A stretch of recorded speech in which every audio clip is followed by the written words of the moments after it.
voir Romains chapitre 9, verset 16. Romains chapitre 9, verset 16. Ainsi donc, cela ne dépend ni de celui qui veut, ni de celui qui court, mais de Dieu qui fait miséricorde. Ça veut dire simplement que quelqu'un peut avoir une ambition, quelqu'un peut avoir une aspiration, quelqu'un peut avoir un projet, mais la réalisation de ce projet ne dépend pas de lui. La concrétisation de tous les projets que tu as ne dépend pas de toi. La Bible déclare que ce n'est pas celui qui veut ni celui qui court, mais c'est l'Éternel qui fait miséricorde. Or, ce qu'on t'a toujours enseigné, les gens te disent qu'il y a des choses que Dieu ne va jamais faire pour toi. Il faut chercher à le faire toi-même. Mais ici, la Bible nous parle et nous dit qu'il y a des choses que nous avons planifiées et dont la réalisation dépend de celui qui est assis sur son trône. Tu peux écrire tous les beaux projets que tu veux, mais la réalisation de ces projets dépend de celui qui est assis sur le trône. Tu peux planifier ton année, décider d'avoir tel ou tel résultat, mais la manifestation de ce résultat dépend de celui qui fait miséricorde. Et la plupart des enfants de Dieu ont mis l'onction de Dieu de côté. Ils ont mis la puissance de Dieu de côté. Et il y a beaucoup parmi eux qui pensent que c'est le travail difficile qui va leur donner la réussite phénoménale. Il y en a qui pensent que c'est le travail compliqué. Et c'est le fait de se lever très tôt le matin pour aller au travail qui va leur apporter la chance dont ils ont besoin. Je ne suis pas en train de dire aller au travail est une mauvaise chose. Mais je connais des gens qui ont travaillé toute leur vie qui sont morts pauvres. Est-ce que je parle à l'esprit de quelqu'un? Ça veut dire que si toi tu es capable de te réaliser que le Dieu des miracles t'a fait miséricorde, si tu es capable d'arriver loin dans la vie, c'est que le Dieu des miracles t'a donné une miséricorde. Si ton projet a réussi, si tu étais capable d'implémenter une société, c'est que celui qui fait miséricorde t'a regardé un peu. La Bible déclare que l'homme a beaucoup de projets dans son cœur, mais seuls les desseins de l'Éternel se réalisent. J'ai vu des personnes qui ont rêvé d'avoir des choses, d'accomplir des choses, et qui sont morts pour laisser leurs rêves. J'ai vu des hommes qui avaient une grande vision, mais qui n'ont pas été capables d'implémenter cette vision. Parce que la Bible déclare que ce n'est pas celui qui court ni celui qui veut. Tu peux avoir tous les diplômes qu'il faut, mais si Dieu n'a pas mis sa miséricorde sur ta vie, mon ami, tu peux rester mourir au quartier dans la pauvreté. Donc arrêtez de blaguer les gens pour leur dire c'est quand tu te lèves tôt pour aller au travail le matin que tu réussis dans la vie. On appelle ça la sagesse des hommes. Mais moi je ne suis pas venu te prêcher la sagesse des hommes. Je suis venu te prêcher la sagesse de Dieu. Amen. Je suis venu te prêcher la sagesse surnaturelle de Dieu. Amen. Te dire ce que Dieu est capable de faire. Amen. Ce que Dieu est capable de provoquer dans ta vie. Amen. Ce n'est pas celui qui court ni celui qui veut, mais c'est Yahweh qui fait miséricorde. Tu vas lire Ecclésiaste 9 à partir du verset 11. J'ai encore vu sous le soleil que la course n'est point aux agiles, ni la guerre aux vaillants, ni le pain aux sages, ni la richesse aux intelligents, Ni la richesse aux intelligents, ni la faveur aux savants, car tout dépend pour eux du temps et des circonstances. tout dépend pour eux du temps et des circonstances. Amen. Et qui crée les circonstances? Qui est l'orchestrateur des circonstances? David avait son talent. La Bible déclare qu'il tuait l'ours et tuait le lion. Et la Bible déclare qu'il était en brousse. Mais lorsque l'huile de Samuel l'a touché, une chose s'est passée. Il a quitté les circonstances de la brousse pour se retrouver par l'huile de Dieu sur le champ de bataille, là où il devait terminer Goliath pour s'asseoir sur le trône. Il y avait plusieurs personnes qui étaient talentueuses, mais qui sont mortes dans l'anonymat. Plusieurs personnes qui étaient puissantes, fortes. Ils avaient un talent, une capacité, mais personne ne les a connus. Il dit tout dépend des temps et des circonstances. La Bible déclare qu'il est le maître des temps et des circonstances. Donc c'est lui qui est capable de provoquer dans le temps et dans les circonstances l'orchestration surnaturelle pour ton ascension. Amen. Est-ce que je parle à l'esprit de quelqu'un? Tu arrives à comprendre. Ton problème c'est que tu te focalises trop sur ton talent, tu te focalises trop sur ta capacité, ta beauté, ton intelligence. Mais il y a une personne qui est capable de favoriser le temps et les circonstances pour toi. Amen. Je vais lire un verset encore pour moi. Proverbe chapitre 21 verset 31. Le cheval est équipé pour le jour de la bataille, mais la délivrance appartient à l'Éternel. La délivrance appartient à l'Éternel. Ce que je veux te faire comprendre, il y a des gens moins compétents que toi, moins qualifiés que toi. Ils sont assis sur des postes élevés parce que le temps et les circonstances étaient en leur faveur. Et toi, tu es en train de te plaindre. Et toi, tu es en train de murmurer. Tu dis, regarde celle-là. Regarde lui là. Je suis plus fort que lui. Mais tu es arrivé où est ta force?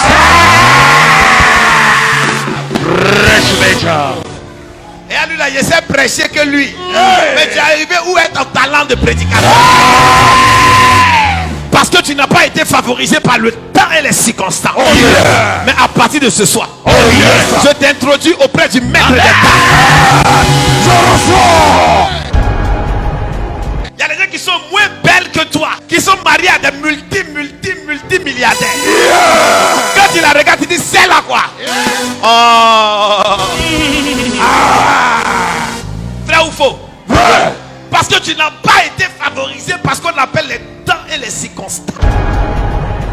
Tu crois seulement que c'est ton talent, c'est ça ton problème. Quand je suis fort, je suis intelligent, je connais comment on travaille. On n'est plus à ce niveau. On est au niveau de la miséricorde. Est-ce que toi tu as miséricorde sur toi?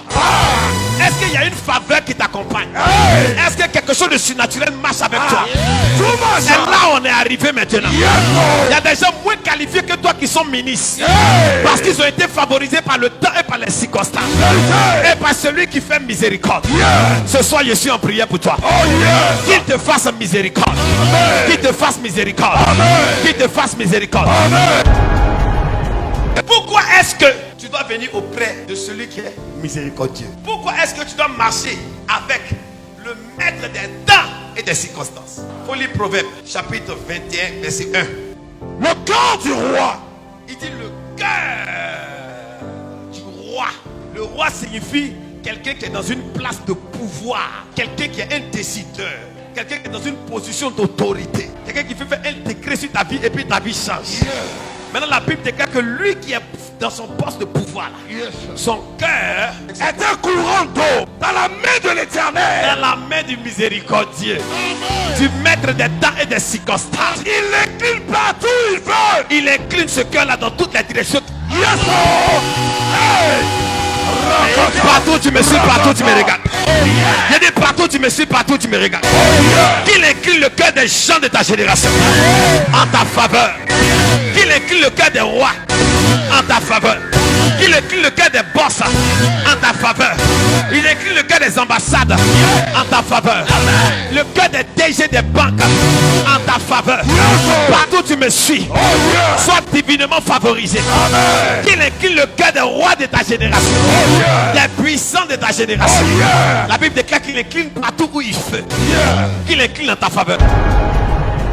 Philippiens 2 verset 13. Car c'est Dieu qui produit en vous le vouloir et le faire selon son bon plaisir. Ça veut dire que si Dieu peut parler à l'âme de quelqu'un pour te faire don d'un terrain, et puis tu as assis comme ça. Je reçois. Dieu peut parler à l'âme de quelqu'un pour te donner un visa. Amen. Peut-être même tu n'es même pas qualifié pour ce poste. Il peut susciter dans le cœur des gens. Parce que lorsque tu travailles chaque jour que tu marches, tu croises des gens. Tu fais des rencontres et tu fais des croisements. Mais qu'est-ce qui sort de ces croisements? Souvent c'est zéro. Parmi vous, il y a beaucoup de personnes ici. Vous avez dans vos répertoires des gens puissants, mais vous n'avez pas leur faveur. Ce soir, toute personne puissante qui est dans ton répertoire, que Dieu incline son cœur en ta faveur.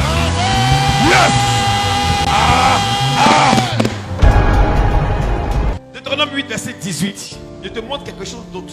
Souviens-toi de l'Éternel, ton Dieu, car c'est lui qui te donnera de la force pour les acquérir. Verset 17 pour comprendre. Garde-toi de dire en ton cœur ma force, ma beauté, et mon intelligence, mes diplômes, et la puissance de ma main. Moi acquis ces richesses. Mon acquis ces richesses.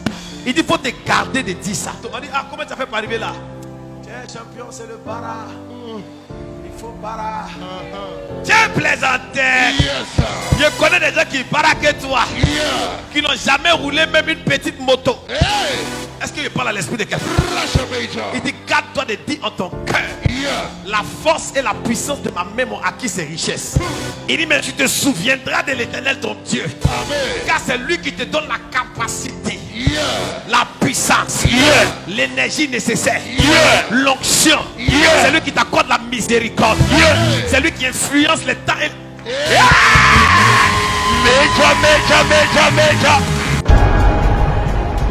Matthieu 8 verset 2. Et voici, un lépreux s'étant approché, se prosterna devant lui et dit, Seigneur, si tu le veux, tu peux me rendre pur. Est-ce que tu écoutes la phrase du lépreux? Il dit si tu le veux, Pourquoi il dit si tu veux? Parce qu'il sait que Jésus est capable de tout faire, de tout accomplir. Donc il parlait à Jésus ayant la révélation que Jésus est capable de tout faire. Quand tu pries, tu dois prier avec révélation. Vous priez sans révélation. Est-ce que ce qu'il demande là, même là, Dieu même là, il va me faire. Il va me donner même. Ceux qui prient avec révélation ne sont plus au niveau de ce que tu peux. Est-ce que tu peux? Non, ils sont au niveau de feu. De vouloir. Il dit si tu le veux, tout de suite tu es devenu milliardaire.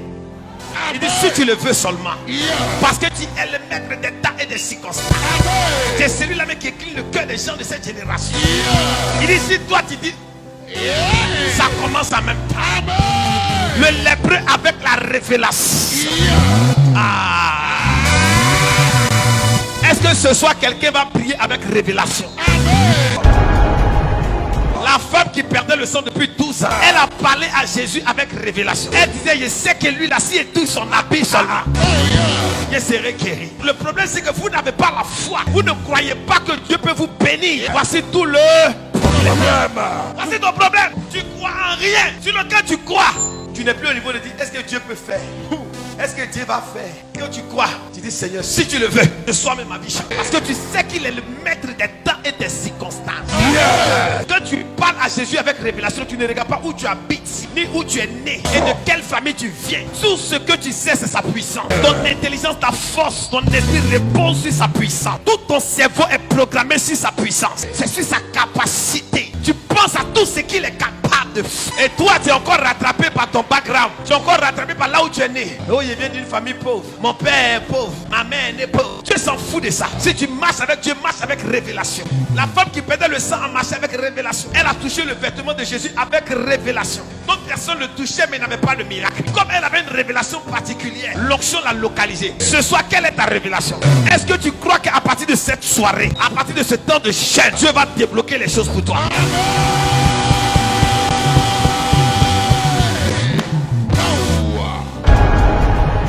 Je vais t'expliquer pourquoi tu n'as pas la foi.